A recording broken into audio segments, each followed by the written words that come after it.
It is my pleasure to introduce Delfin Balili, Valedictorian of the class of 2000.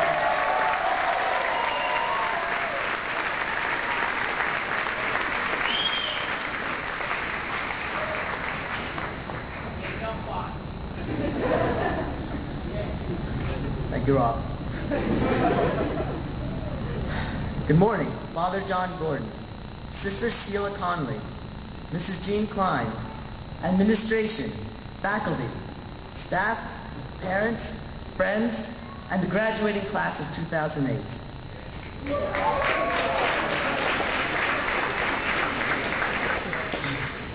It is an honor to stand before you all today on this special day, the first day of the rest of our lives. Now to begin, I ask that we, the graduating class of 2008, to take a good, long look at ourselves right now. There's something different about us all today than from any other day of our lives.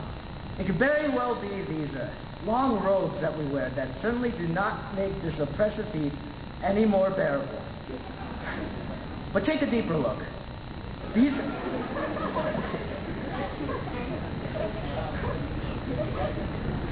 robes mean more than stifle us on this hot day. These robes embody the journey that through high school that all of us have undergone. Think about it. How much of our lives have we dedicated to the earning of these robes?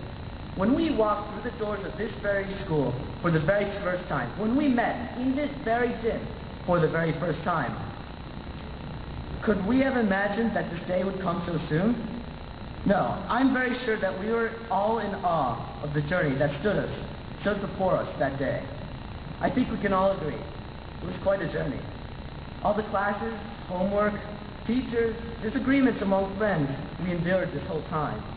So much has happened to all of us, I can't even begin to fathom the extent that this journey has affected our lives. What is different about all of us today is that these experiences, this single long journey, we now wear the rewards on our shoulders, both figuratively and literally.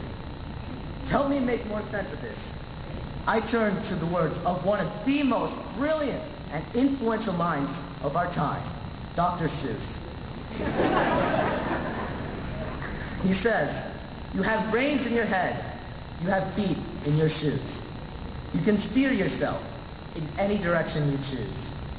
This journey put these brains in our heads and these feet into our shoes. And it is today that we can finally take what we have gained from this journey to move forward in our lives. Of course, in any direction we choose." But let us stop and think again. We have the preparation to set out on this new journey, but can we really arrive at our destination? In writing this speech a few nights ago, I naturally got distracted and started watching a movie instead. However, there was a very good point made in this movie that I thought I should mention here. If there's something you want or someone you want to be, the only one person stands in that way of your goal, yourself. At first, this seems quite impossible. How could you stand in the way of your own goals? Are not the people who have no faith in you or the ones that tell you to give up the ones standing in your way? Yes, that is what is commonly believed, and many dreams are left unfulfilled that way. But again, look deeper. When someone tells you you are not good enough, is that really true? Often, we are put down so many times, the hopelessness engulfs us. But more often, the one that tells us that we cannot do it is ourselves.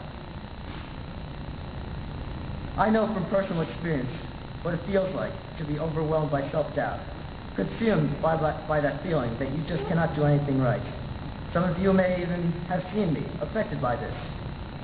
But these personal experiences have shown me that just as much as your own inhibitions stand in your way, only you have the power to overcome them. Waiting for someone to just come by and solve all your problems for you never gets anything done. You have to take your own arm and reach for your own goals with your own strength.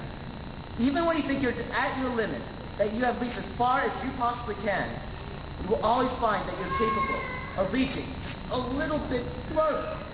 It's this strength, this inner fortitude that lies in all of us that allows us to reach our goals. Excuse me. During these past 4 years I spent in this school, I've gotten to know many of you quite well. While I cannot claim to know each and every one of you, there's 140 of us after all, I can claim this. I know that you can all accomplish great things. Whether your goals lie in athletics, academics, or just simply a desire to make your name known in this world, the person you truly have to overcome is yourselves. At this point, you're probably wondering, well, what is this movie that has such a message that's so deep? Well, I will tell you right now. It's a movie of great morals and wisdom. It's called Shrek the Third. Inspiration hits you when you least expect it. In the days to come, there will be many challenges that you must face. Our time spent at Cardinal McCarrick High School will become vital in overcoming all of these challenges. A great scientist, Albert Einstein, agrees with this. Learn from yesterday. Live for today. Hope for tomorrow. Even though this day marks the finale in one chapter of our lives, the beginning of a new chapter is just on the horizon. This hope for tomorrow is what will get us through this new chapter, and we have the power to give this hope meaning. In closing, my wish to you, the class of 2008, is that all of you will truly become that person you want to be, to accomplish every goal that you hold in your heart, and to always reach for your dreams. Class of 2008, I wish you good health, prosperity, fortune, and luck. May God bless us all. Thank you.